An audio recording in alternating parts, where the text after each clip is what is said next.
की जो वास्तविकता है, संतों के ज्ञान की जो वास्तविकता है वह आध्यात्मिक है। और संतमत के संबंध में थोड़ा आपको कहूं, इस संबंध में संतमत के महान आचार्य सद्गुरु महर्षि मिहि परमहंस जी महाराज कहते हैं कि संतमत कोई नया मत नहीं है,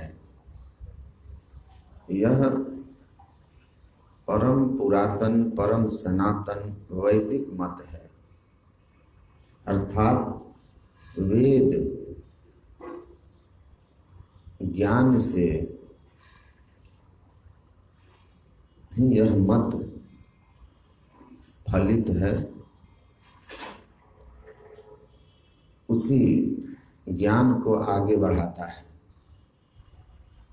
इस बात को आगे बढ़ाते हुए पूज्यपाद जिनकी पावन शताब्दी जयंती समारोह में हम लोग आए हैं, महर्षि संत सेवी जी महाराज कहते हैं कि यह परम सनातन परम पुरातन वैदिक मत है, पर वैदिक मत होते हुए भी किसी अवैदिक मत से इसमें कोई घृणा और द्वेष नहीं है। संत मत में कोई संत बड़े या कोई संत छोटे नहीं होते, यहाँ सभी उपादेय हैं। मैं पंजाब में एक संतमत ध्यानाभ्यास शिविर का आयोजन करवाया था। वहाँ के सिख बंधुओं, सिख संतमत अनुयायियों के द्वारा ये आयोजन था। तो हम लोग भटिंडा के पास एक गांव है खेमुआना, वहाँ के कुछ सिख अनुयायी संतमत के आध्यात्मिक साधना में श्रद्धा रखने वाले, विश्वास व्यक्त करने वाले, प्रेम रखने वाले भक्तों के साथ एक वहाँ के बड़े सिख पंथ के प्रचारक के आश्रम में आमंत्रित करने गए। उन्होंने जो निमंत्रण पत्र था, संतमत ध्यान शिविर सत्संग, उन्होंने हमसे पूछा कि ये नाम नया लगता है। मैंने उनसे कहा कि महाराज जी, ये बहुत पुराना नाम है, संतमत बहुत पुराना है। जो परंपरा हमारी है वो लगभग 200 वर्षों की है। उसके पहले गोस्वामी तुलसीदास जी महाराज रामचरितमानस में लिखते हैं, यहाँ न पक्षपात कछु राखों, वेद पुराण संतमत भाखों, कि जब मैं कहने जा रहा हूं इसमें पक्षपात की कोई बात नहीं है, किसी के साथ कोई पक्षपात नहीं होगा। हम तो वेदों की बात कहेंगे, ग्रंथों की बात कहेंगे और संतों की बात कहेंगे। और फिर मैंने कहा कि मैंने सुना है कि आपको पूरा का पूरा गुरु ग्रंथ साहब याद है। उन्होंने कहा कि हाँ याद है। तो मैंने कहा गुरु ग्रंथ साहब में गुरु नानक देव जी महाराज ने संतमत की कहीं कोई चर्चा की है या नहीं? कहे कि नहीं, मुझे तो नहीं मिला। मैंने कहा तुलसीदास जी महाराज से पहले गुरु नानक देव हुए, उन्होंने भी कहा है, आपको याद आ जाएगी। चित चितवहि चरणा रविंद, ऊर्ध्व कमल विकशान, आप ही प्रगट भये गोविंद, नानक संत मतांत। गुरु नानक कहते हैं संत मतांत, संतों का मत। तो वो हंसने लगे और मेरे कंधे पर हाथ प्यार से रखते हुए कहे, मैं उस समय बहुत कम उम्र का था मैं आपको लगभग 20 साल पहले की बात कह रहा हूं, लगभग। और मेरे कंधे पर हाथ रखते हुए मुस्कुरा कर कहते हैं कि वाह, आपने बिल्कुल सही कहा कि संतमत की चर्चा गुरु ग्रंथ साहब में भी है। तो ये परम पुरातन, परम सनातन है। जिनको आप संत कहकर आज जानते हैं, उनको हम उपनिषदों में, वेदों में ऋषि कहकर जानते हैं। इसीलिए सद्गुरु महर्षि में ही परमहंस जी महाराज कहते हैं कि संतमत की मूल भित्ति उपनिषद के वाक्यों को ही मानने पड़ते हैं। और उपनिषद क्या है? वेदांत नाम उपनिषद प्रमाणम। वेदों का जो ज्ञान कांड है, ईश्वर और जीव की स्थिति क्या है और सृष्टि का अस्तित्व की वास्तविकता क्या है और जीव पीव के मिलन का मार्ग क्या है, जिसको हम शुद्ध अध्यात्म कहते हैं, वही उपनिषद है। हम लोग नेपाल की राजधानी काठमांडू में थे। वहाँ हमारा अखिल नेपाल राष्ट्रीय संतमत सम्मेलन हो रहा था। उस सम्मेलन में नेपाल के उपराष्ट्रपति श्री परमानंद झा जी आमंत्रित थे। बड़े श्रद्धा से उन्होंने बहुत देर तक उस मंच के पास बैठ करके और प्रवचन को सुना था। और आपको जानकर आश्चर्य होगा कि श्री परमानंद झा, जो उपराष्ट्रपति नेपाल, वो कहते हैं कि मैं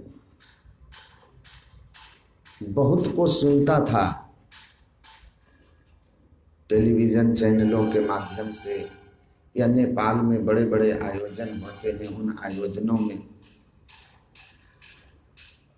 तो मुझे निराशा भी होती थी कि जो हमारा वैदिक धर्म जिस अध्यात्म ज्ञान को लेकर पहली बार पूरब से पश्चिम की ओर स्वामी विवेकानंद जाते हैं और दुनिया के मंच पर जाकर के जब इस सनातन धर्म के, इस वैदिक धर्म के उस सर्वोच्च अध्यात्म की बात करते हैं, जहां जीवात्मा और परमात्मा के मिलन के बाद जीव अपने आप को उस अवस्था में ले जाता है जहां जाकर वो खुद घोषणा करता है, अहम ब्रह्मास्मि, मैं ब्रह्म हूं, मैं ब्रह्म हूं।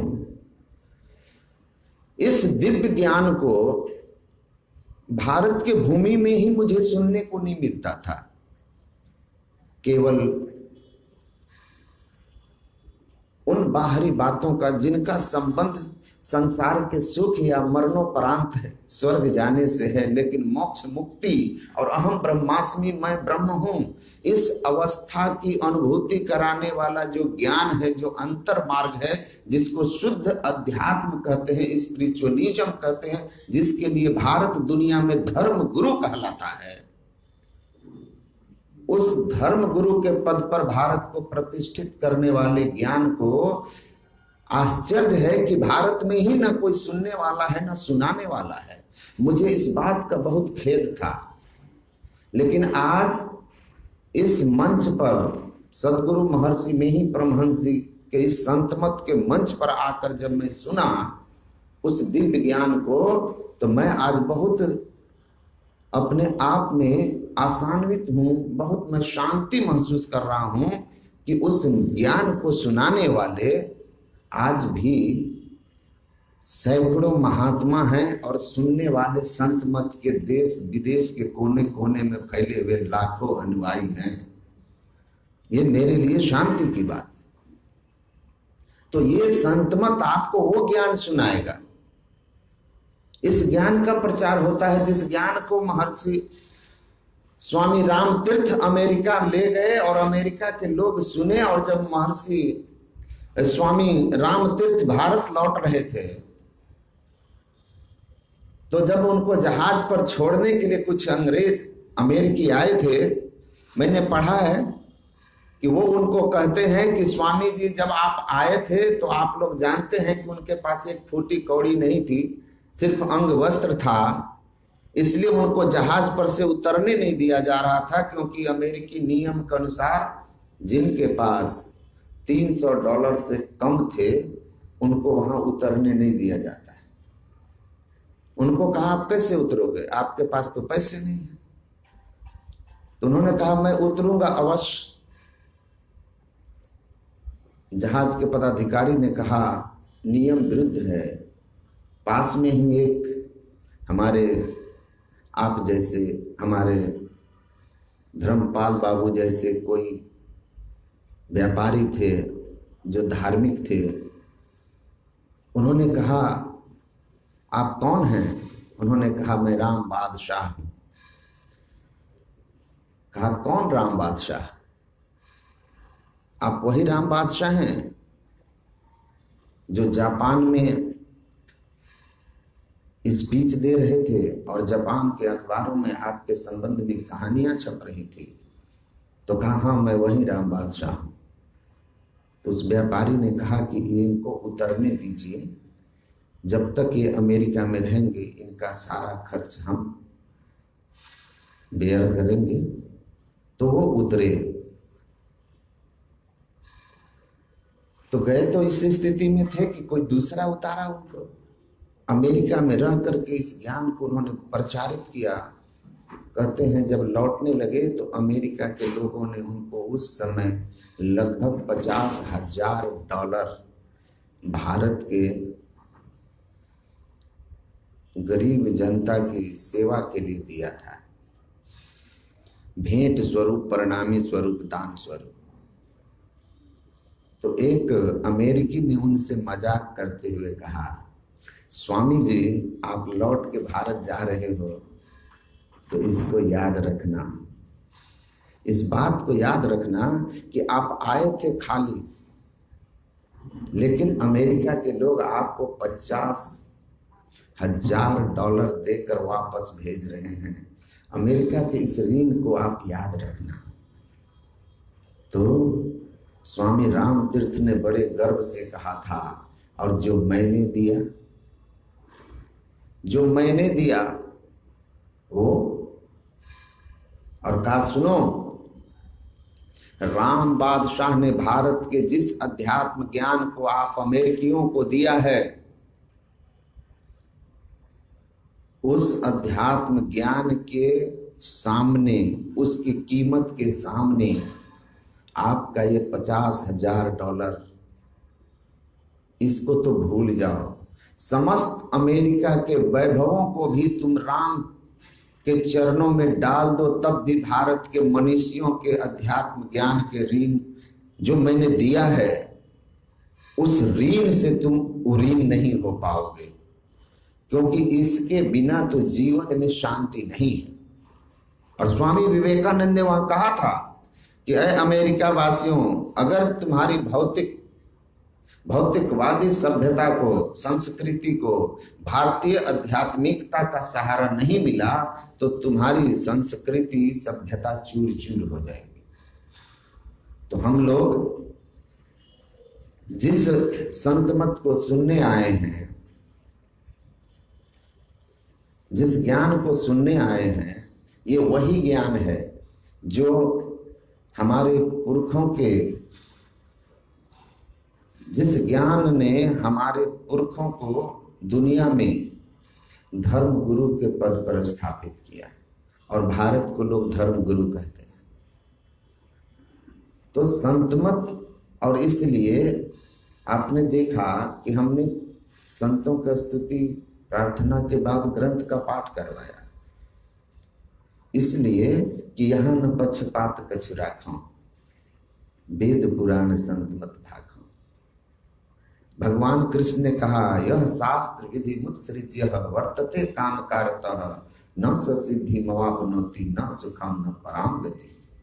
जो धर्म शास्त्र में वर्णित विधियों को छोड़कर अपने मनमाना भक्ति करता है, उसको न ही अपने उस सत्कर्म में सिद्धि मिलती है, न सुख मिलता है, न परम गति की प्राप्ति होती है। तो सबको क्या चाहिए? अपने काम में सिद्धि चाहिए, सफलता चाहिए और सुख चाहिए, जीवन में शांति चाहिए। तो ये शांति और सुख की चाहना प्रत्येक जीव के अंदर है। और आपको अगर पढ़े हैं तो समझ में आएगा, या नहीं पढ़े हैं तो मैं आपको बताता हूं कि जितने भी नास्तिक हुए, दुनिया में सबसे बड़ा नास्तिक अगर इस भूमि पर हुआ तो चारवाक थे, और अगर पश्चिम की भूमि पर हुआ तो सिगमंड फ्रायड थे। और दोनों के ग्रंथों को आप पढ़ लीजिए तो आपको लगेगा कि ये दोनों नास्तिक जो ईश्वर को नहीं मानते थे, शरीर में रहने वाली किसी अविनाशी चेतन आत्मा की स्थिति को स्वीकार नहीं करते थे, जिनके अनुसार यावत जीवेत सुखम जीवेत, रीनम कृत्वा घृतम पिबेत, भस्मीभूत शरीरस्य पुनरागमन कुतो भवेत्। चारवाक कहते हैं कि जब तक जियो सुख से जियो, ऋण भी करके, किसी को ठग के, बेईमानी करके, जैसे भी हो धनोपार्जन करो और घृतम पिबेत, मतलब सुख लो जीवन का, आनंद लो जीवन का। भस्मीभूत शरीरस्य, शरीर के भस्मीभूत हो जाने पर पुनर्आगमन कुतो भवेत्, पुनर्आगमन कब होगा, कहाँ होगा? मतलब शरीर ही है जो है, तुम शरीर हो, इसके अतिरिक्त इस शरीर में और कुछ नहीं है। बस शरीर के साथ ही तुम्हारी कहानी समाप्त हो जाएगी। इसीलिए कोई जीव नहीं, कोई पुनर्जन्म नहीं, ना स्वर्गो ना अपवर्गो, ना स्वर्गो ना अपवर्गो वा,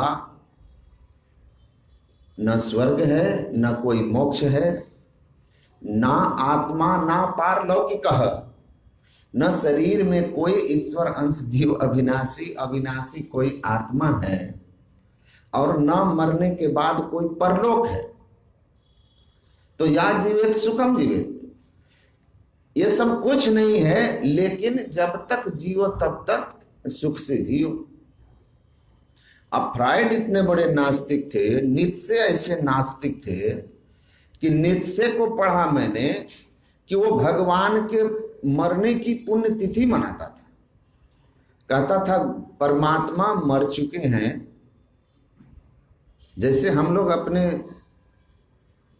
पुरखों की, पितरों की जो गुजर चुके हैं, उनके जिस दिन शरीर त्याग का दिन होता है तो हम लोग उनको स्मरण करते हैं, पुण्यतिथि मनाते हैं, वर्षी मनाते हैं। तो नीत्शे ऐसे थे कि वो परमात्मा के मरने की बरखी मनाते थे, परमात्मा के मरने की बरखी मनाते थे। लेकिन मैंने उनके ग्रंथ को भी पढ़ा कि वो भी लिखते हैं कि इस संसार में to be happy and lead life peacefully, संसार में सुख पाना और शांति से संसार में रहना is birth right of every being, ये प्रत्येक जीव का मौलिक अधिकार है, जन्म सिद्ध अधिकार है। बाल गंगाधर तिलक कहते थे ना कि स्वतंत्रता जो है हमारा जन्म सिद्ध अधिकार है। तो वो कहते हैं कि सुखी होना, शांतिमय जीवन जीना, ये तो सबका जन्म सिद्ध अधिकार है। जबकि ईश्वर नहीं है, मर चुका है, शरीर के बाद कहीं कुछ नहीं है। ये संसार सत्य है, संसार में जब तक आप हैं तब तक सब कुछ है। सांसों के साथ ही सारी कहानी है और सांसों के निकल जाते ही सारी कहानी का अंत है। तो ये नास्तिक जो दुनिया के सबसे बड़े हुए, ये सबके सब इस बात पर एक मत हैं कि जीव के जीवन में सुख शांति तो होना ही चाहिए, आनंद तो होना ही चाहिए।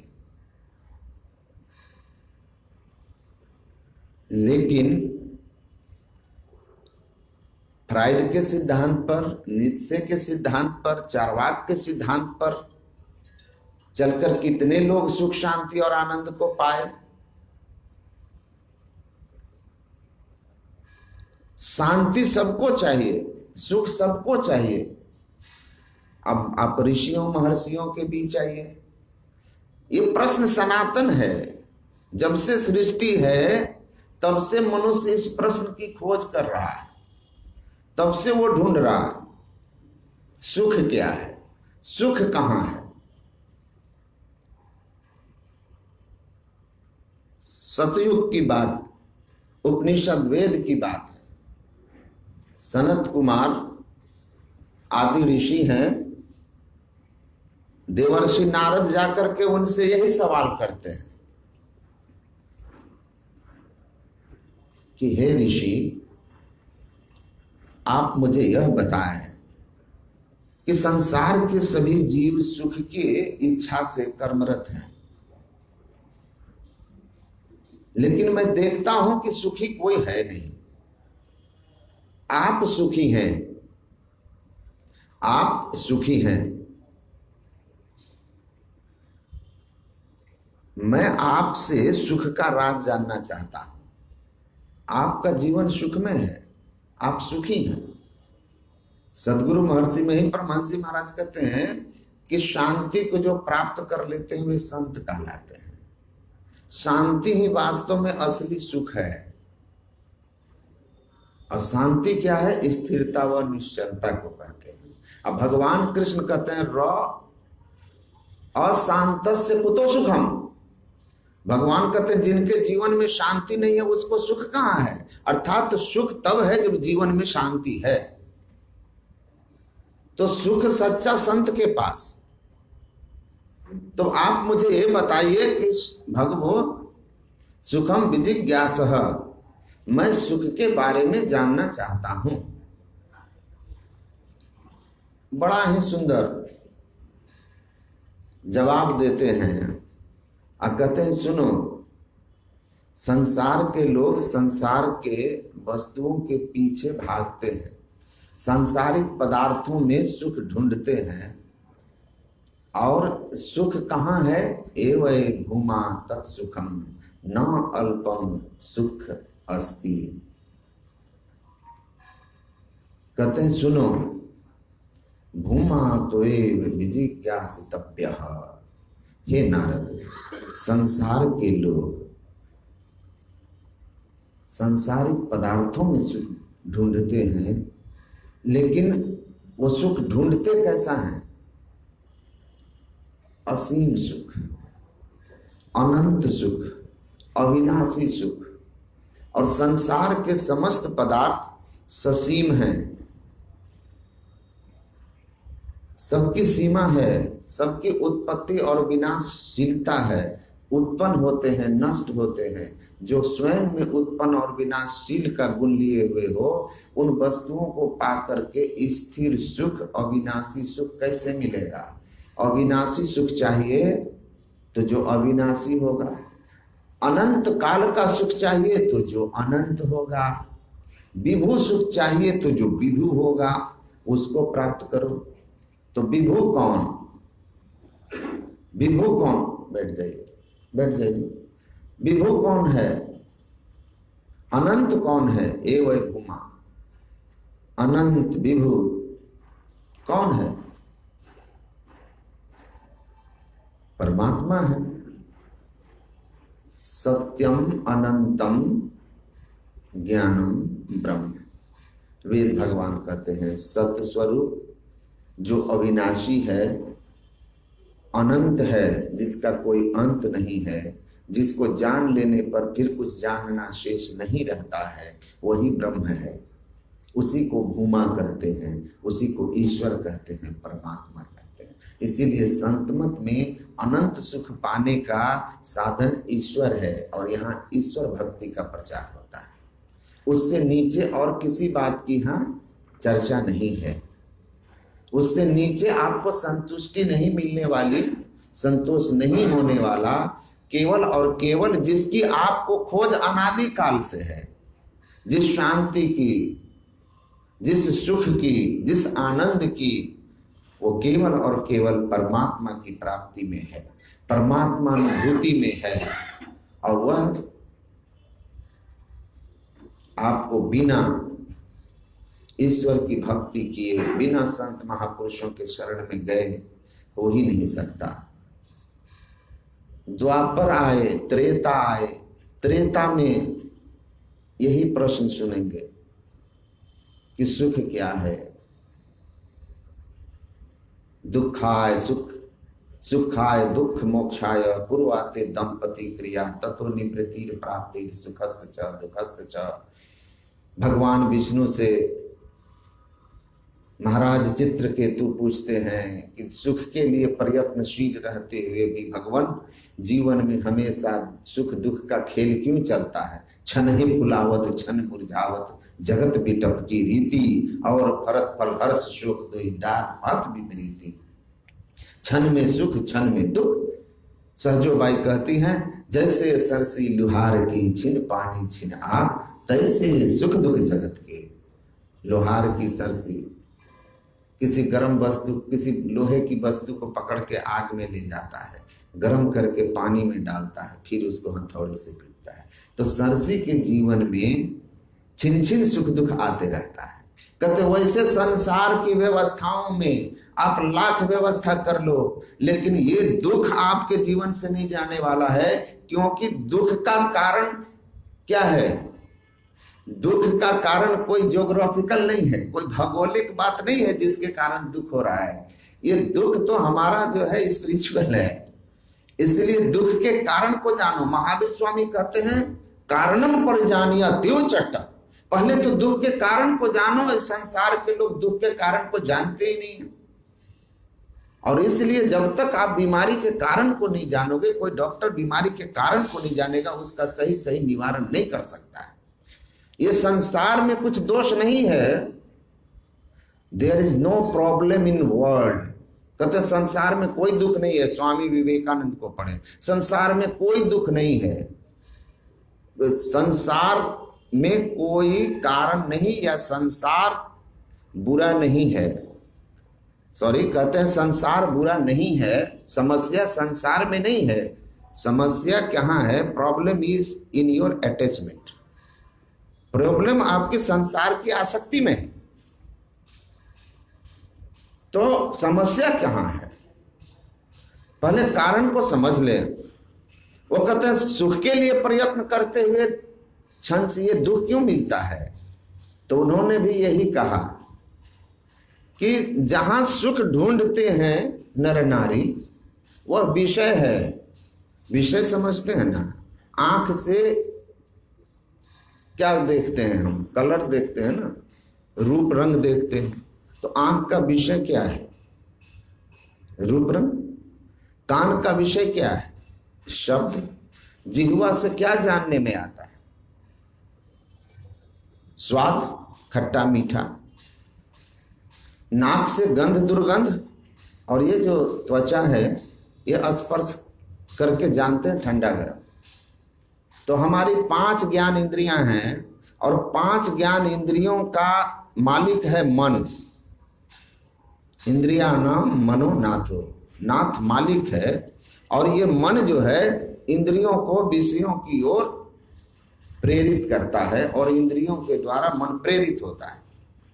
तो हम विषय की ओर भागते हैं और सुख को विषय में ढूंढते हैं, क्योंकि आज तक हम उसी को पाए हैं। और हमारी इंद्रियां क्या हैं? इनकी शक्ति ससीम है, सीमित शक्ति है, और ये स्वयं ही धीरे धीरे कमजोर हो जाती है। भोगम न भुक्त्वा वयमेव भुक्ताः। महाराज भर्तृहरि कहते हैं भोग को भोगते भोगते इंद्रियां ही भोगी चली जाती हैं और कमजोर पड़ जाती है, लेकिन भोगों का अंत नहीं होता। और भोगों को भोगने वाला मन भोगों में इतना लिप्त होता है कि इंद्रियां शिथिल पड़ जाती है, पांचों ज्ञान इंद्रियां, पांचों कर्म इंद्रियां। लेकिन ये इंद्रियों का राजा मन जो है ये नहीं भोग, ये अपना स्वभाव नहीं छोड़ता है। रे मन तज निज श्यामता केश करें उपदेश, अब मैंने तो रंग बदल दिया तू न तजा निज भेष। कहते हैं कि हमारे बाल सफेद होकर के हमको उपदेश कर रहे हैं कि देखो मैं काला था लेकिन सफेद हो गया, मैंने अपना कलर बदल लिया है। लेकिन रे मन, तुम अपना रंग नहीं बदल रहे, तुम अपने कालेपन को नहीं छोड़ रहे, इसको छोड़ो। मतलब विषयों की ओर जो आपकी आकांक्षाएं रही है, तृष्णा रही है, उसके पीछे दौड़ रही है, उसको अब छोड़ो। क्योंकि सारा खेल तो वही है, मृगवारी सब वही प्रपंचन विषय सब दुख रूप हैं। ये विषय तो दुख रूप हैं, लेकिन आप उधर ही भाग रहे हो और आपको सुख नहीं मिलेगा। आपको सुख नहीं मिलेगा क्योंकि विषयों से इंद्रियों के संपर्क होने से जो संबंध जनित सुख होता है, भगवान कृष्ण कहते हैं ये ही सस्पर्शजा भोगा दुख योनियः एवता आदि अंतवंत कौन्तेय न तेषु रमते बुधा। इंद्रियों का विषयों से संपर्क होने से जो सुखानुभूति होती है वह वास्तव में अल्प काल के लिए होती है, क्षणिक होती है और परिणाम में दुखदायी होती है। रामकृष्ण परमहंस बहुत सुंदर उदाहरण देते थे, स्वामी विवेकानंद जी महाराज के गुरु, कि खुजली एक बीमारी होती है, उसमें हल्की से जब खुजलाहट होती है तो उसको लोग खुजलाते हैं, तो शुरू में अच्छा लगता है लेकिन बाद में तेज जलन होती है। कहते हैं वैसे ही ये विषय भोग, चाहे वो रूप का हो, रस का हो, गंध का हो, स्पर्श का हो, शब्द का हो, 5 इंद्रियों के 5 विषय भोग काल में अच्छे लगते हैं लेकिन बाद में दुखदाई साबित होते हैं और वे क्षणिक भी होते हैं। उनसे तृप्ति संतुष्टि स्थिर नहीं होती। और हमारी खोज कैसी है? स्थिर, न परिवर्तन होने वाला, न बदलने वाला सुख। तो न परिवर्तन होने वाला, न बदलने वाला सुख कहाँ है? इसी का तो यहाँ निर्णय होगा। बिनु सत्संग विवेक न होई। यही विवेक तो यहाँ होना है, यही ज्ञान तो हमको यहाँ सीखना है। इसीलिए संत और इसीलिए सत्संग। तो ये विवेक हो जाए, क्यों नहीं है? हमको यह समझ में आ गया कि हमारी खोज आनंद की है। चाहे हम आस्तिक हो, नास्तिक हो, कोई हो, लेकिन हम आनंद के खोजी हैं, सुख के खोजी हैं, शांति के खोजी हैं। और स्थिर सुख, स्थिर शांति, कभी ना बदलने वाला, शाश्वत सनातन रहने वाला, ऐसा सुख शांति हमारे जीवन में चाहिए। आनंद चाहिए, परमानंद चाहिए। क्यों चाहिए? अब क्यों नहीं विषय में मिला? विषय में क्यों नहीं मिला? विषय ससीम है तो असीम नहीं हो सकते।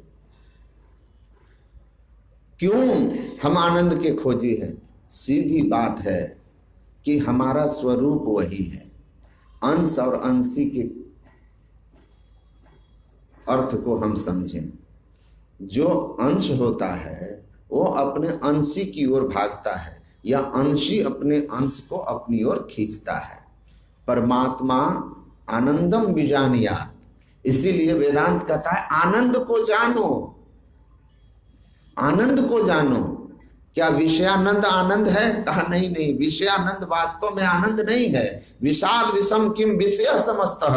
इंद्रियों के विषय भोग से मिलने वाला आनंद जिसको आप कहते हैं, ये वास्तव में आनंद नहीं है, ये क्षणिक अल्पकालिक दुखदायी है।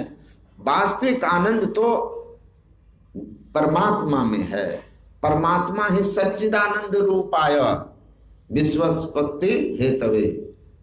परमात्मा ही सतचित आनंद स्वरूप है। जहां जो सत्य है, जो चित्त है, वही आनंद स्वरूप है। सत्य वही सोई जो विनाश नाही, जिसका विनाश ना होता हो। ये संसार में कौन ऐसा चीज है जिसका विनाश नहीं होता है? रूप करंत राज करंते राजा जय है, रूप करंते रानी। और चांदो जय है, सूर्यो जय है हवा और पानी, जियरा जाएंगे हम जाने। जो बना है वो बिगड़ेगा, कबीर साहब कहते हैं। यहाँ रहने वाला कौन है? अटल रहे अविनाशी, वो परमात्मा है, वही आनंद स्वरूप हैं। हम उन्हीं के अंश हैं, हम उन्हीं के अंश हैं। वेद में लिखा है चिन्ह मात्रम हरेर अंश। ये जो हमारे अंदर जो अविनाशी बोलने वाला बोलता ब्रह्म है राम प्यारा, हमारे अंदर में जो है, या आप ये कहें सीधा और सरल अर्थ में, जैसा कि महर्षि अरविंद अपने पास एक सत्संग कक्ष में कुछ शहर के विद्वान और स्कूल के कॉलेज के स्टूडेंट्स थे, उनको आध्यात्मिक संबोधन करने के लिए गए। तो उन लोगों ने पूछा कि स्वामी जी आप अपने पास्ट के बारे में कुछ बताइए, इंट्रोड्यूस योरसेल्फ फर्स्ट। आप अपना पहले इंट्रोडक्शन दे दीजिए कि आपका बैकग्राउंड क्या रहा है। हम तो आपको एक संत के रूप में जानते हैं कि महर्षि अरविंद हैं, तो आप अपने बैकग्राउंड के बारे में थोड़ा बताइए। तो महर्षि अरविंद ने कहा, I am not here to introducing myself to you, but I am here to introducing yourself to you. मैं यहाँ आपको अपना परिचय देने नहीं आया हूँ, मैं आपको आपका परिचय देने आया हूँ, क्योंकि all self deception is the seed of all miseries and sorrows in human life. अपने आप को भूल जाना, अपने आप के वास्तविक स्वरूप को नहीं जानना, अपने आप का ज्ञान न होना ही हमारे जीवन के सारे दुख विपत्ति का, अशांति का कारण है। इसलिए मैं आपको आपका परिचय कराऊंगा, जिससे आपके जीवन के समस्त दुख विपत्तियां समाप्त हो जाए, अशांति चली जाए, वो सुख शांति आनंद जिसकी आपको खोज है वो आपको मिल जाए। तो हम जो हैं, हम कौन? तो वेद भगवान कहते हैं चिन्ह मात्र हरेर अंश, शरीर में रहने वाला चेतन ज्ञानमय पदार्थ, जिसके रहने से संसार का सब ज्ञान आपको हो रहा है, और जिस एक वस्तु के निकल जाने से, एक तत्व के निकल जाने से आपका सारा ज्ञान समाप्त हो जाता है। आप सिर्फ डेड बॉडी हो जाते हैं। ना आप प्राइम मिनिस्टर होते हैं, ना आप चीफ मिनिस्टर होते हैं, ना आप बिलियनियर मिलियनियर, ना आप कोई होते हैं, आप सिर्फ डेड बॉडी होते हैं। तो कौन था? आपने जो फादर ऑफ मॉडर्न साइंस, क्या नाम था उनका, सापेक्षता का सिद्धांत जिनका था, थ्योरी ऑफ रिलेटिविटी,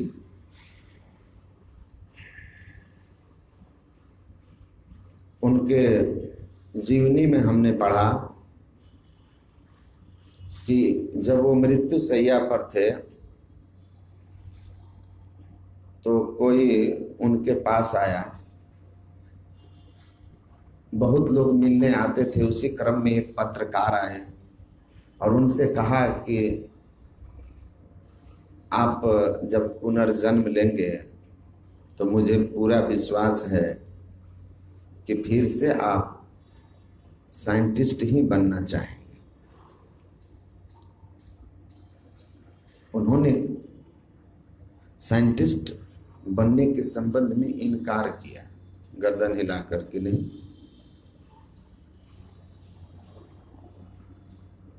कहा ऐसा क्यों, ऐसा क्यों कर रहे हैं? विज्ञान ने आपको दुनिया में पहचान दी, लोग आपको भगवान की तरह मानने लगे, इतना आदर सम्मान मिला, विश्व प्रसिद्ध हो गया, तो उन्होंने कहा कि देखो आप सही कह रहे हो कि विज्ञान ने हमको बहुत प्रसिद्धि दी, बहुत जस कीर्ति दी, लेकिन मैं बहुत कुछ जाना, बहुत पदार्थ को ढूंढा, लेकिन जिस एक पदार्थ के, जिस एक तत्व के इस शरीर से निकल जाने के बाद इस शरीर की कोई महिमा नहीं रह जाएगी, लोग इसको तत्क्षण ले जाकर कब्र में डाल देंगे, महत्वहीन हो जाएगा। मैं उस तत्व को नहीं जान सका, उसकी खोज नहीं कर सका।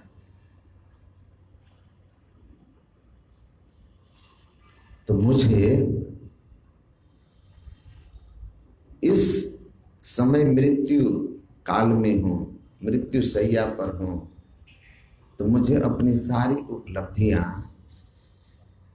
जीरो लग रही है कि वो कौन सा तत्व है जिसके निकलने के बाद आप जीरो हो जाते हैं, और जब तक हैं तब तक आप सब कुछ हैं। तो उस तत्व को नहीं जान सका, वो क्या है उसकी मैंने खोज नहीं कर सकी। इसीलिए I don't know whether God exists or not, whether there is any reincarnation or not, rebirth is or not. मैं नहीं जानता हूं कि कोई ईश्वर है या नहीं है, मैं नहीं जानता हूं कि पुनर्जन्म होता है या नहीं होता है, but if there is God and there is rebirth, अगर कोई ईश्वर है और कोई पुनर्जन्म है तो आई प्रे टू हिम, मैं उससे प्रार्थना करता हूं कि don't make me scientist again, मुझे वैज्ञानिक मत बनाना, मुझे उन भौतिक पदार्थों का खोजी मत बनाना, अगर मुझे पुनर्जन्म देना तो इस एक तत्व को जानने वाला बनाना। अध्यात्म का खोजी बनना चाहता, सत्य को जानना चाहता। तो जो विज्ञान के फादर कहे जाते हैं, जिनके सिद्धांत पर परमाणु बम बना, और आप जानते हैं कि ओटो हन ने जब बम फेंक बना दिया उससे, उस थ्योरी ऑफ रिलेटिविटी से, और जापान पर वो बम गिरा, तो उनके जीवन में सबसे बड़ा दुख यही हुआ, और उन्होंने कहा कि सही दिशा विज्ञान को नहीं मिली तो ये विज्ञान विनाश कर देगा, इसलिए सही दिशा विज्ञान को तब मिलेगी जब अध्यात्म का पक्ष उसके साथ जुड़ जाएगा, वरना दुधारी तलवार की तरह विज्ञान है, उससे आप दूसरे की भी जान ले सकते हो, अपनी भी जान ले सकते हो, सबकी जान ले सकते हो। तो ये कौन, मैं कौन, आपका आपसे परिचय कराने। महर्षि रमन कहते थे अध्यात्म यहीं से शुरू होता है, को हम, all the spiritual quest begins from this question who am I. सारी आध्यात्मिक जिज्ञासाएं, सारी खोज यहीं से शुरू होती है कि मैं कौन हूं। तो आप कौन हैं? क्या आप ये पंच धातु का छिद जल पावक गगन समीरा पंच रचित अधम शरीरा, पांच तत्व आकाश हवा जल अग्नि मिट्टी से बने हुए केवल ये भौतिक शरीर मात्र हैं, या इससे विशेष आप कुछ हैं?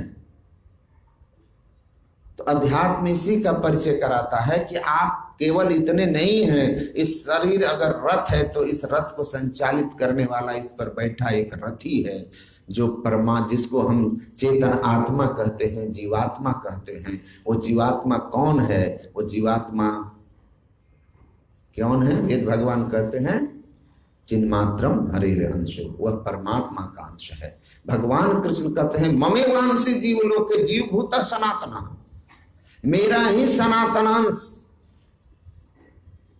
जब इस शरीर में आता है, संसार में आता है, तो वह जीव कहलाता है। तो सिंधु का अंश है। बिंदु जब तक सिंधु में ना मिल जाए तब तक इसको आनंद नहीं मिल सकता। और वही सिंधु इस बिंदु को अपनी ओर खींच रहा है, अंश ही अंश को अपनी ओर खींचता है। अज्ञानता बस हम उसको नहीं जानते, तो अंशी की ओर खींचे जाने के बजाय संसार की ओर हम भागते हैं, विषयों के पीछे दौड़ते हैं। असुख कछुई हवा नाही, वहां हमको सुख के जगह दुख मिलता है और संसार से अंत में हम हताश निराश चले जाते हैं। सुख की खोज अधूरी रहती है और बार बार जन्म दुखा, जरा दुखा, जाया दुखा, पुनः पुनः जन्म और मरण के अंतहीन सिलसिला में चलते हैं, अंतहीन सिलसिला में चलते हैं। मैं जा रहा था सत्संग में एक जगह, तो एक आदमी हमसे पूछे कि अच्छा ये बताइए कि जीव का जन्म कब हुआ? तो मैंने उससे कहा कि एक बच्चा अपने किसी रिश्तेदार के घर जाता है, तो वो पूछा कि तुम्हारा घर किस जगह पे है, किस जगह पर है?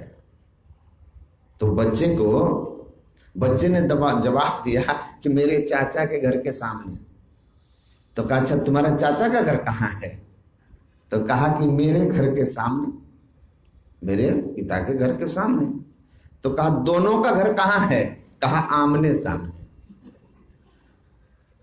इससे कोई उत्तर मिला? आप नहीं जान पाए। मैंने कहा बस ऐसा ही जान लो कि परमात्मा कब से है? तो जब से जीवात्मा उसका सनातन अंश है ना, अभिन्न अंश है, उसका अंश अंशी है। तो परमात्मा कब से है? जब से जीवात्मा। तो जीवात्मा कब से है? अरे हम उसके अभिन्न अंश हैं, तो जब हैं तो हैं। आवरण नहीं बना तब भी हम थे, सृष्टि हुई तब भी हम थे, तब हम ऐसे अब हम ऐसे, यही जन्म का लाहा। जब सृष्टि नहीं थी तो हम परमात्मा के साथ थे, बीच में ये सृष्टि हुई तो हमारे ऊपर आवरण बन गया। आत्मा क्षेत्रज्ञ हिति युक्त संयुक्त प्राकृत गुण तरेव विनुर्मुक्त परमात्म जीवात्म प्रभु का अंश है। जस अंश नभ को देखिए, घटमट प्रपंचन जब मिटे नहीं अंश कहना चाहिए। जल तरंग जीव जल और तरंग, सागर में तरंग कब उठता है? जब हवाओं का संग जल के ऊपर के सतह को हो जाता है। ऊपर के सतह को हवाओं का संग ना हो तो तरंग का आकार नहीं बनेगा। लेकिन जब हवा नहीं थी तब जल था कि नहीं था?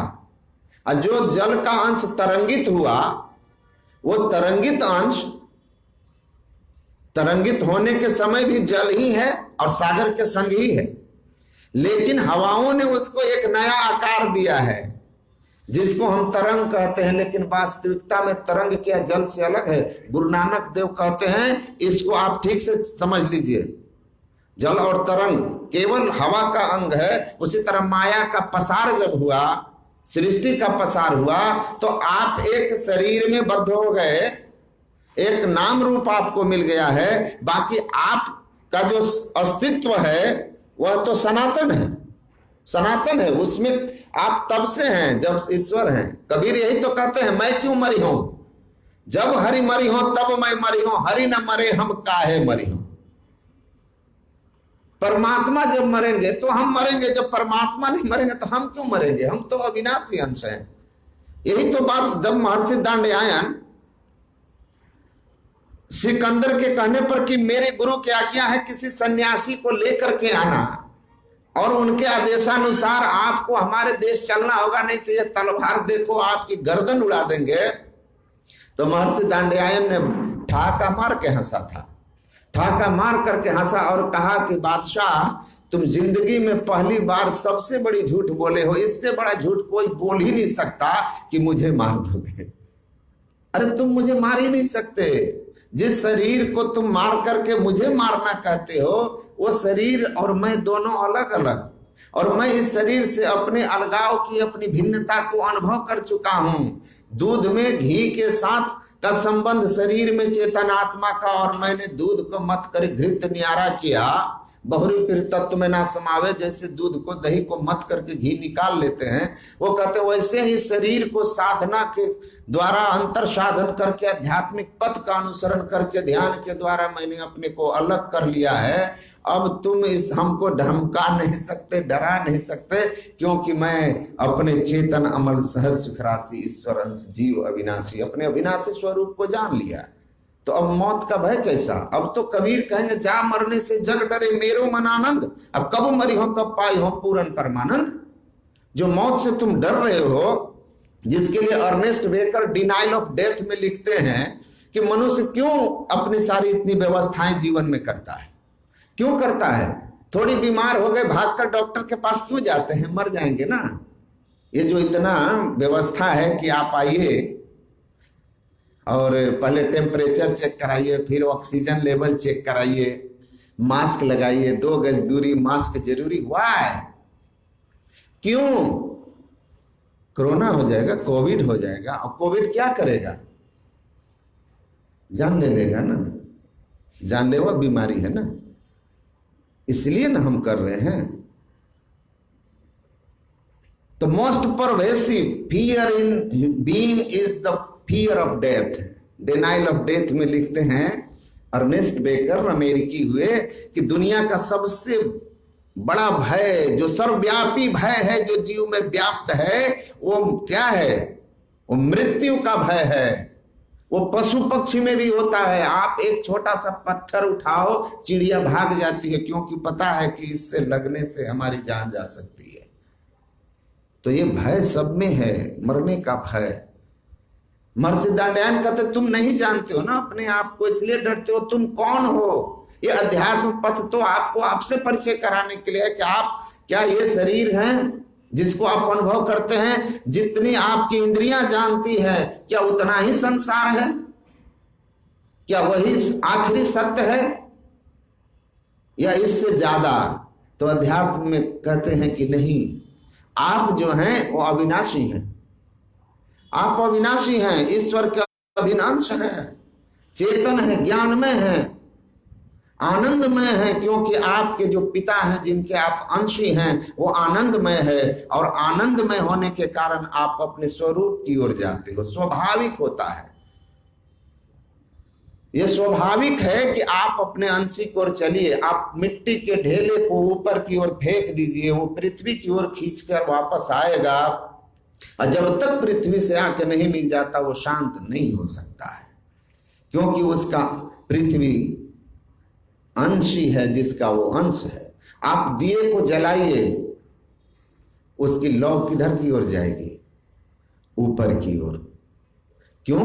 क्योंकि वो सूर्य उसका स्रोत है, इसलिए वो ऊपर की ओर जा रहा है। अंश सदैव अंशी की ओर जाएगा।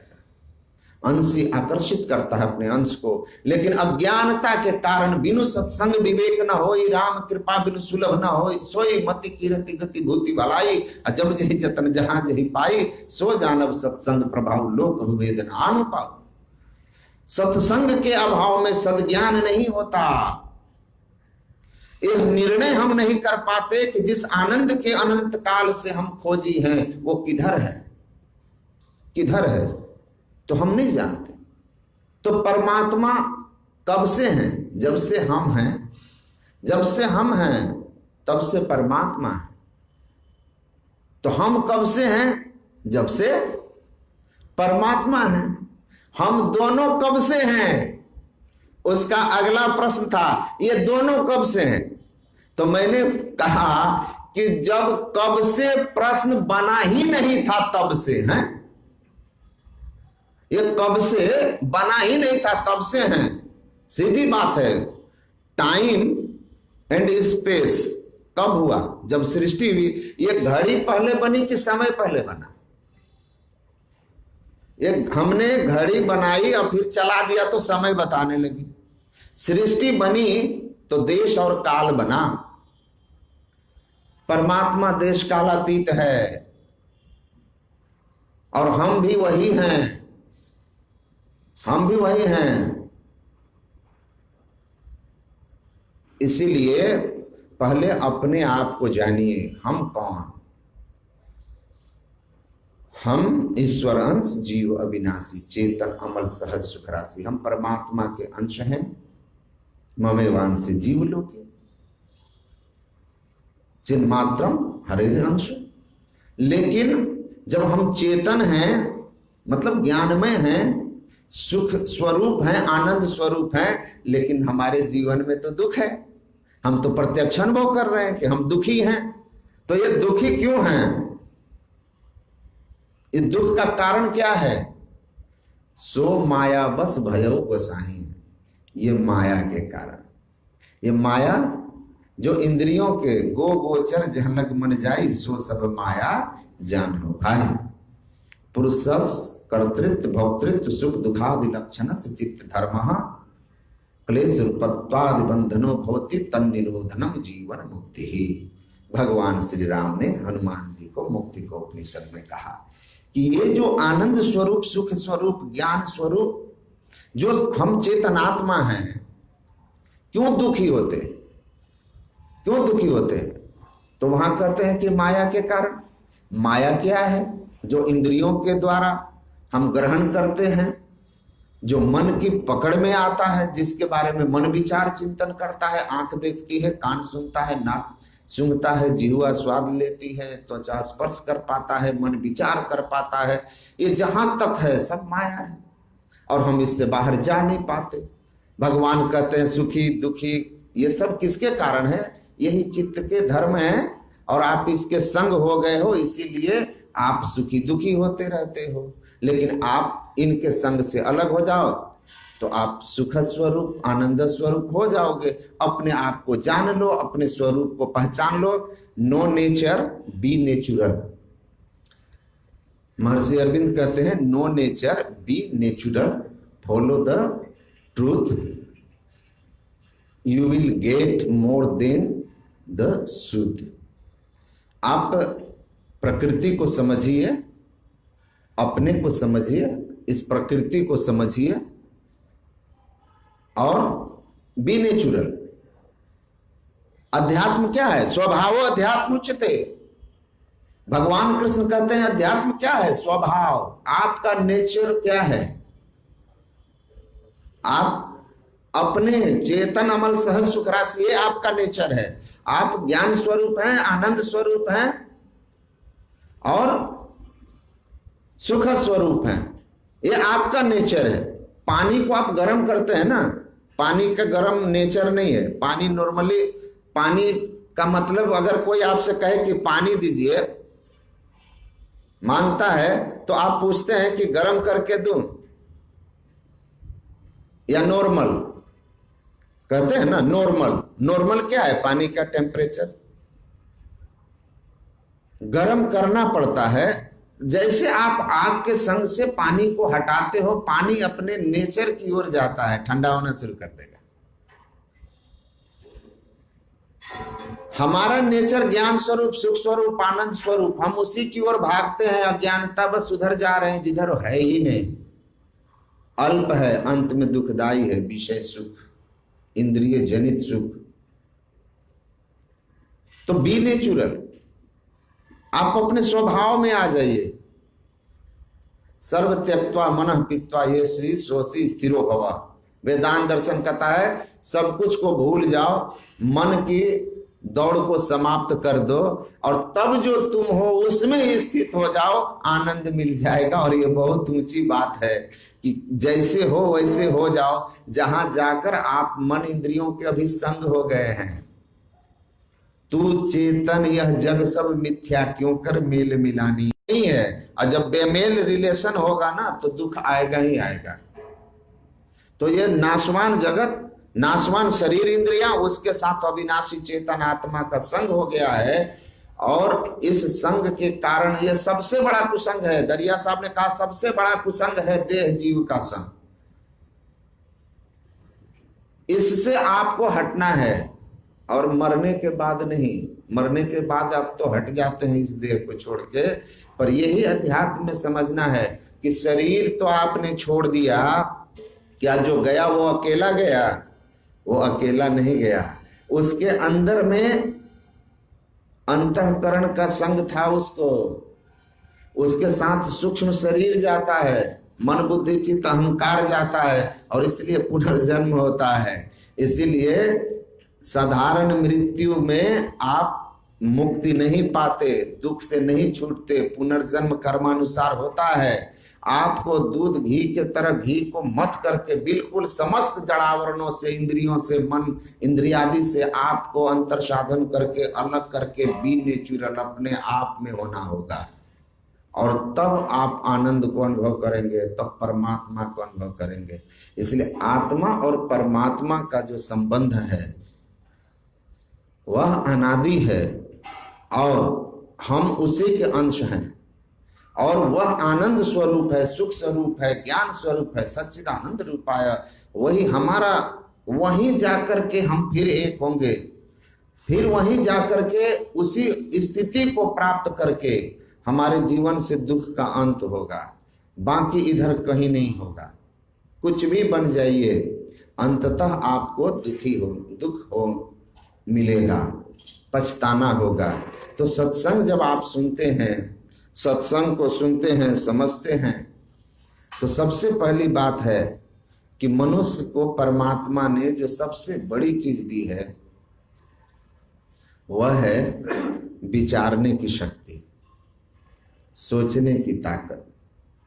विचार सब नहीं कर सकते।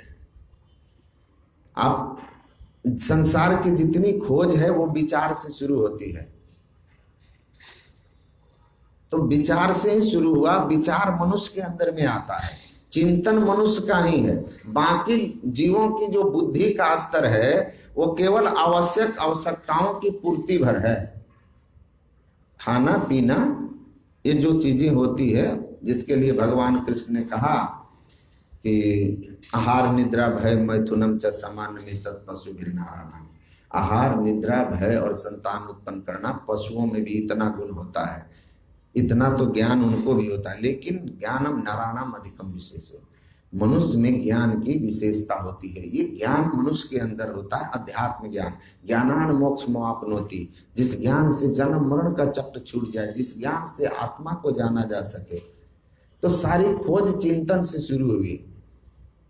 मनुष्य में भगवान ने चिंतन की बड़ी शक्ति दी है। तो जो आप सुनते हैं, समझते हैं, या जो दुनिया में देखते हैं उस पर विचारिए। ये जो फल जो है पेड़ से तो सब दिन गिर रहा है ना। जब न्यूटन ने गुरुत्वाकर्षण का सिद्धांत खोजा, उसके पहले क्या फल ऊपर चला जाता था? तब भी फल नीचे ही गिरता था, लेकिन फल गिरा, न्यूटन ने देखा, और न्यूटन देख करके हम और आप की तरह नहीं रह गया, अपने पूर्व के लोगों की तरह नहीं रह गया। न्यूटन ने उस फल को गिरते हुए देख करके विचारा, why it has come down. ये नीचे क्यों आया है? ये नीचे क्यों आया? ऊपर क्यों नहीं गया? चिंतन शुरू हुआ।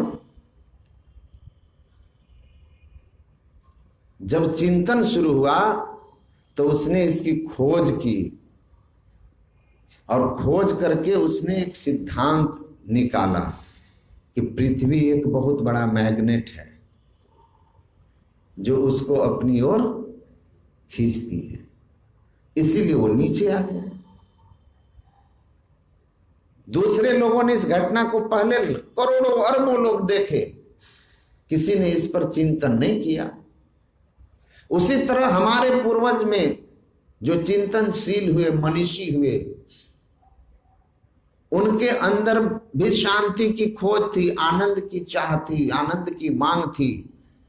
तो वो केवल भागे नहीं, अंधी दौड़ में नहीं थे कि चलो मकान बना लेते हैं तो सुखी हो जाएंगे, चलो महंगी कार खरीद लेते हैं तो सुखी हो जाएंगे, चलो और इससे बड़ी कोई चीज कर लेते हैं सुखी हो जाएंगे। वो भागते नहीं रहे, उन्होंने भागा और विचारा, भागा और विचारा।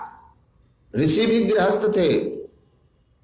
यहां गृहस्थ और विरक्त की बात नहीं है। सदगुरु हमारे संत लोग कहते हैं, संत जो होते हैं वो गृहस्थ भी हुए हैं और विरक्त भी हुए हैं। सन्यासी और गृहस्थी में कोई भेष और परिवार का भेद नहीं होता है। संत गृहस्थ कबीर साहब, गुरु नानक और सारे परंपराएं उनकी क्या है? गृहस्थों की है। हम उनकी चरण धूली न हो सके सन्यासी होकर के गुरु नानक के। तो गृहस्थ थे, दादू दयाल, पलटू साहब सब गृहस्थ थे। रविदास जी, कबीर साहब अपना कर्म करते हुए संन्यास्त जीवन में थे। तो संत सब जगह हुए, सब देश में होते। तो हम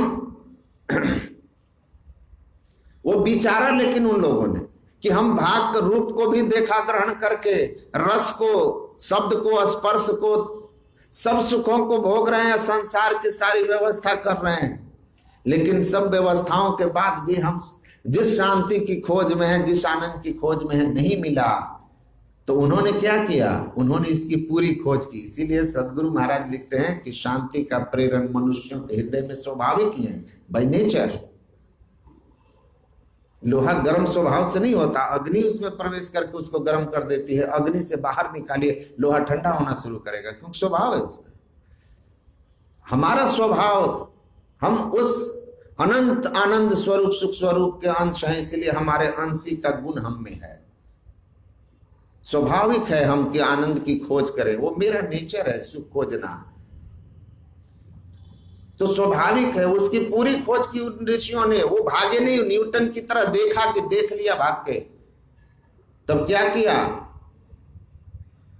इसकी खोज की और इस बात पर पहुंचे कि तीर्थे जाने जपे जगे काष्टे पाषाण के, सदा शिवम पश्यति मूढ़ात्मा शिवे देहे प्रतिष्ठित। घटपट तिहु के पार में साईं बसे ही अंतरे, जो मिलन को चाहता चटपट से कर संतरे। कि वो शांति, वो आनंद कहीं बाहर नहीं है। स्वामी राम तीर्थ कहते थे कि हम जिसको ढूंढ रहे हैं उस सुख को, आनंद को, happiness is not a objective things. Happiness कोई ऑब्जेक्टिव थिंग्स नहीं है, it is a subjective one, but we are searching it in object, and searching in object is just like chasing the shadow. सांसारिक वस्तुओं में आनंद की खोज करना, शांति की खोज करना, अपनी ही छाया का पीछा करना है। आप अपनी छाया को कभी पकड़ सकते हो? स्वामी राम तीर्थ कहते हैं, मैं किसी गली से गुजर रहा था, एक आंगन में मैं भूख लगने पर पहुंचा तो देखा कि एक बच्चा, रात्रि काल का समय था, चांदनी रात थी, वो अपनी छाया को पकड़ने का प्रयास करता था। छाया को दूसरा समझ के पकड़ने का प्रयास करता था, अपने हाथ को आगे बढ़ाता था, लेकिन उसको पकड़ने में वो असफल होता था, क्योंकि जैसे वो आगे की ओर झुकता, छाया और आगे चली जाती थी, छाया और आगे चली जाती थी, पकड़ नहीं पा रहा था। वो रोता था। उसकी माँ उसको समझाए कि अरे छाया नहीं पकड़ में आएगी बेटा, ये छाया है, ये सच नहीं है। स्वामी राम तीर्थ देखे, वो कहते हैं, वाह, संसार भी इसी बालक की तरह है। बाहर के वस्तुओं में जो छाया है, प्रोजेक्शन है उस परमात्मा की, परमात्मा आनंद की बाहर की ओर, उसके पीछे भाग रहा है। कहां पकड़ में आएगा? बच्चा तो रोने से मान नहीं रहा। तो राम तीर्थ ने कहा, अरे रुको। उस बच्चे को कहा, क्या है बेटा, उसको पकड़ना है? तो हाँ। राम तीर्थ कहते हैं, मैंने उसका हाथ पकड़ा और ले जा करके उसके सिर पे रख दिया, छाया उसके हाथ में आ गई। छाया उसके हाथ में आ गई, क्योंकि वो छाया कहाँ, किसकी छाया थी? मूल कौन था? मैं। मूल मैं हूं, मेरी छाया है। तो आपुन ही को खोज मिले जब राम से नहीं को हम, मैं कौन, इसको जानना। अभी आप सुन रहे हैं, सुन के पहले जानो, ये बहुत जरूरी है कि जानोगे नहीं तो ढूंढोगे कैसे मैं कौन। इसलिए अध्यात्म ही से शुरू हुआ। मैं प्रारंभ में ही कहा कि all spiritual quest begins with the question who am I, मैं कौन हूं। और इसी में संत मत की उपादेयता है कि आपको आपसे परिचय कराएगा कि आप यही हैं और इस स्थिति को प्राप्त कीजिए, इसके पहले और कोई उपाय नहीं है। बाहर की ओर भागते रह जाओगे, बाहर भरमन बाल खेल जैसा नभी अंतर्धसु हो। बाहर का भागना बालक के खेल जैसा है। तीरथ व्रत में फिरे बहु चितलाई के, जल पाखान को पूछी मुँहे पछताई के, वस्तु न सूझी जाए आपने हाथ में, अरे हरे पलटू जो कुछ मिले सो मिले संत के साथ में। इसीलिए मति कीरति गति भूति भलाई, जब जही जतन जहां जही पाई, सो जानब सत्संग प्रभाव। घटपटती हो के पार में साईं बसे ही अंतरे, जो मिलन को चाहता चटपट से कर संग संतरे। रामायण में पढ़ेंगे प्रकृति पार प्रभु सब उर वासी। भगवान कृष्ण कहते हैं कि मैं सब जगह हूं पर मिलता कहां हूं? हृदय में। ईश्वर सर्वभूतानां हृदय से अर्जुन तिष्ठति। ऐसा नहीं कि सब जगह नहीं हूं पर सब जगह नहीं मिलूंगा। मिलने के जगह हैं, आप बाहर ढूंढते रह जाओगे। कबीर साहब ने बड़ा सुंदर कहा कि कहां कहां ढूंढ रहे, कहां कहां भाग रहे। एक संत हुए कहते हैं, कोई धावत है मथुरा नगरी, कोई जाए बनारस बास करे।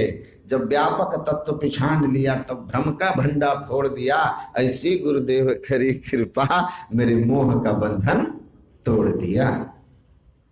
गुरुदेव मिले तो ये बताए, बंद कराए पलक पट को, कहे बाहर में तुम मत भटको।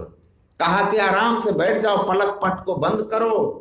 हस्तावुत संग आधाय स्व नासाग्र कृत्य क्षण।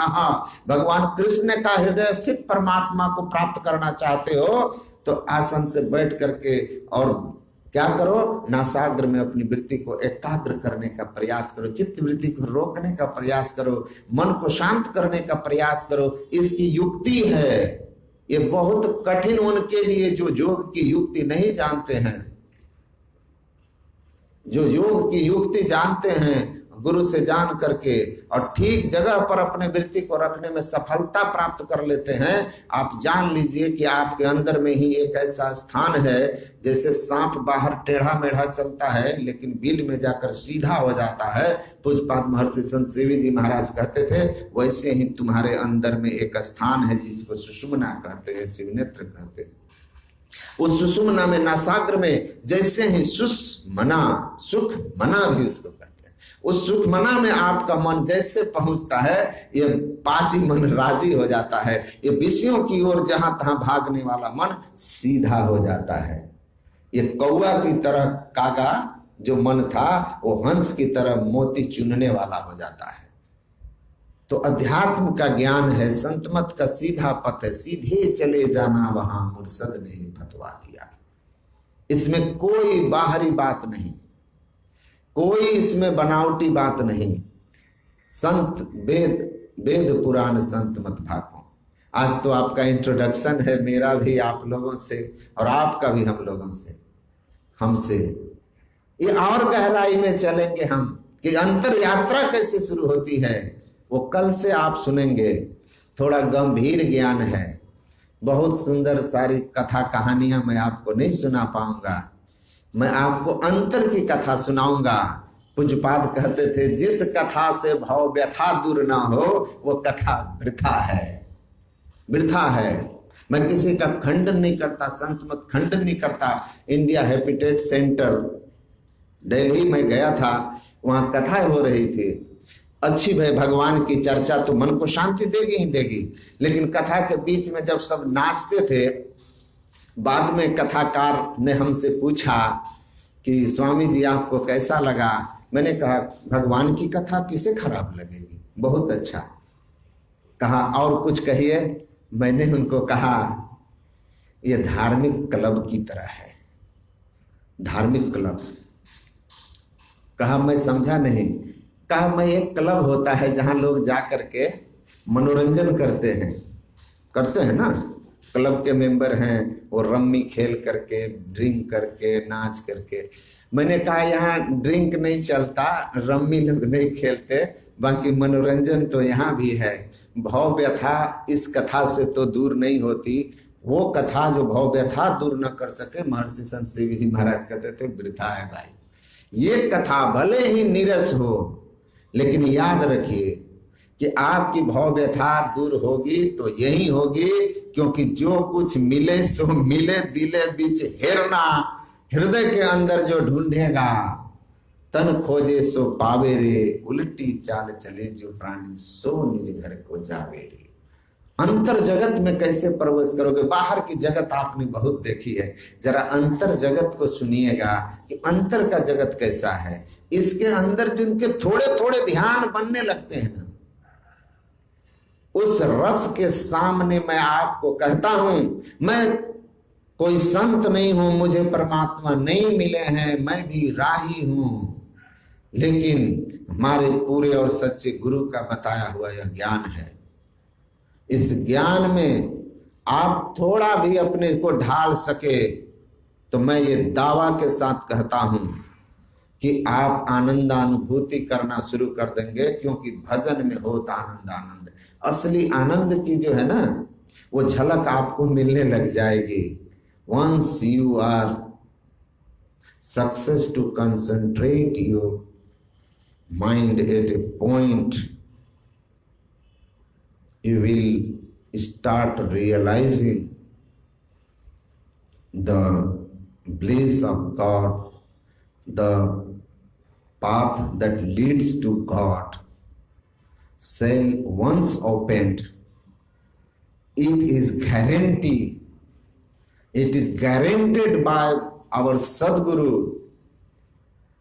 We will see, you will realize, yes, there is a ocean of bliss within us, and we don't need to go outside external world.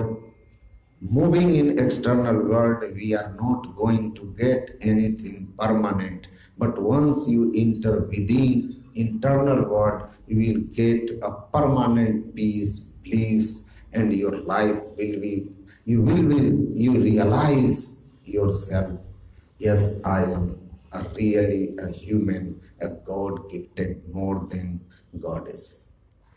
आप देवताओं से विशेष शरीर में हैं, इस बात को आप अनुभव करना शुरू कर देंगे। एक बार चित्तवृत्ति को आप संतों के बताई युक्ति से रोकने में सफल होकर देखिए, the path that leads to God shall be open. परमात्मा की ओर जाने वाला रास्ता जो आपके अंदर में है, जिसको कल के सत्संग में हम इसको आगे की ओर ले जाएंगे, वो 10वें द्वार, तन 9 द्वार हो रामा, अति ही मलिन हो ठामा। 2 आंख, 2 कान, 2 नाक, मुंह और नीचे 2 द्वार मलमूत्र के हैं। ये 9 के 9 मलिन द्वार हैं। इन 9 द्वारों में रहकर हम जो भोगते हैं वो दुख के कारण होते हैं। त्यागी चढ़ू 10म द्वारे सुख पाओ रे भाई। ये 10वां द्वार जो है शिव नेत्र सुषुम्ना सहरक, इस द्वार में चलिए, ये ईश्वर की ओर जाने वाला ये सच्चा हरिद्वार है।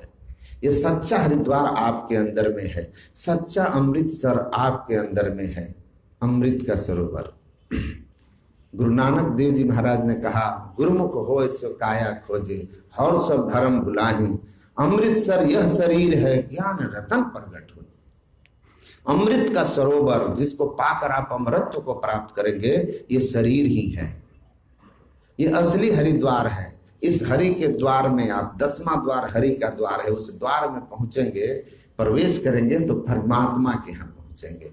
इसलिए इस अंतर पथ के संबंध में सुनना है, जानना है, धीरे धीरे समझना। ये इतना महत्वपूर्ण ज्ञान है कि इस ज्ञान से आप चूक गए तो आप समझ लीजिए अब की चूक माफ ना होगी। दुर्लभ मनुष्य शरीर जो मिला है फिर मिलता नहीं। लेकिन अगर इस ज्ञान को आपने जीवन में शुरू कर दिया है तो भगवान कृष्ण कहते हैं, नेहाभिक्रम नास्वस्ति प्रत्यवायो न विद्यते स्वल्पम अपि अस्य धर्मस्य हत्रायते महतो गया।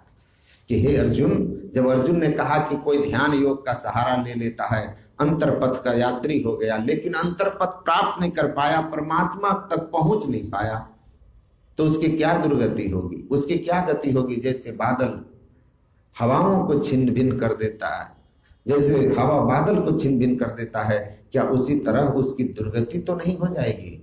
भगवान कृष्ण ने कहा बिल्कुल नहीं होगी। इस ध्यान के पथ पर जो चलता है, अंतर्मार्ग का जो सहारा ले लेता है, गुरु की बताई युक्ति से आगे बढ़ता है, हे अर्जुन, उसका प्रारंभ हो गया तो कभी इसका नाश नहीं होगा। भक्ति बीज बिनसे नहीं, जो जो जाए अनंत। ये बीज बिनसने वाला नहीं है, इसका उल्टा परिणाम नहीं होने वाला। और थोड़ा थोड़ा भी जो इसका अभ्यास किया है, इस अभ्यास के संस्कार की इतनी महिमा है कि हे अर्जुन, महाभय अर्थात 84 लाख प्रकार के जिन योनियों की चर्चा है, उन योनियों में वो कभी नहीं जाता। इसका फल होता है शरीर त्यागने के बाद वह स्वर्ग लोक में जाता है। ते तम भुक्त्वा स्वर्ग लोकम विशालम, वहां विशाल स्वर्ग के सुखों को भोगता है और तब पुनः इस संसार में पुनर्जन्म किसी पवित्र श्रीमान कुल में, मतलब धन वैभव से संपन्न धर्म के पथ पर चलने वाले, आध्यात्मिक मार्ग में चलने वाले महापुरुष के घर में, या फिर किसी महायोगी जैसे गुरु नानक देव जैसे लोग, कबीर साहब जैसे जो संत गृहस्थ हुए, ऐसे महायोगियों की संतान बन करके उनके कुल में उनका जन्म होता है और पूर्व के संस्कार से फिर वे आगे की ओर खींचे चले जाते हैं और चलते चलते अनेक जन्म संसिद्धि ततो याति परमाम गतिम। कुछ जन्मों के बाद वो परम पद को हमारा प्राप्त करके यद गत्वा न निवर्तन्ते तद्धाम और मम, जहाँ जाकर फिर जीव दुखमय संसार में नहीं आता, उस पद तक पहुंच जाते हैं। तो ये इसकी महिमा है। आज पहला दिन है, धीरे धीरे आप आगे की बात सुनेंगे। मैं अभी यहाँ समय भी हो गया है, मैं अपनी वाणी को यहीं विराम देता हूँ। आप लोग हमारी बात को बहुत शांति से, बड़ा प्यार से सुने हैं, मुझे बहुत खुशी हुई। उम्मीद करता हूँ आप इसी तरह आएंगे, सुनेंगे और अपने जीवन को कल्याण करेंगे। बोलिए श्री सद्गुरु महाराज।